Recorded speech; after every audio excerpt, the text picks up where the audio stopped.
when I read the script, I was really, I didn't think you could find a way to expand the world in a way that felt completely different and at the same time completely connected, but they did. And the thing that you know, it's interesting. I was talking to Len, the director, tonight, and I asked him, you know, are you a big fan of classics, particularly Shakespeare, because it feels very Shakespearean, because it deals with the bounds, individuals trying to assert their individuality within the bounds of cultural restrictions. But this takes it to the level of family. So it made me think of Lear and, you know, Hamlet, all that stuff. And the action, even though the story is incredibly cohesive and exciting, the action's off the hook.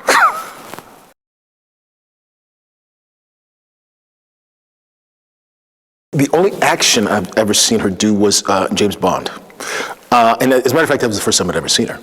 And this role requires such, it just seems like once she gets going, pretty much 2/3 of the movie is just her fighting and running for her life and killing 20 people at a time. There's so much pathos to the character, so it requires such a deep and nuanced level of acting. And so because I think she's capable of doing both, I think it's really going to be exciting to see her do this.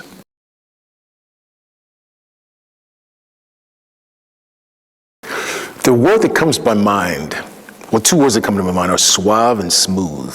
When people try to act at it, it looks cheesy. But Ian just seems to be able to be it.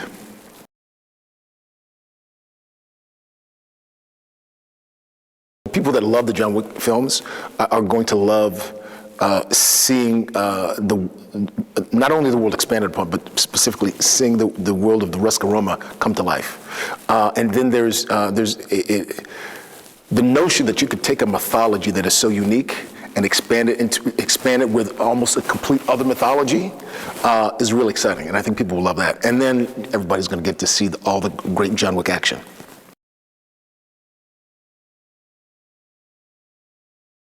I mean, this role is so different because even when I do comedy, usually I'm playing authoritative figures that talk a lot.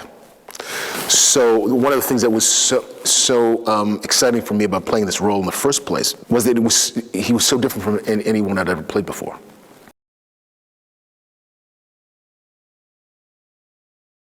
So you can't really play. You can't really effectively play an archetype. You can only play a character.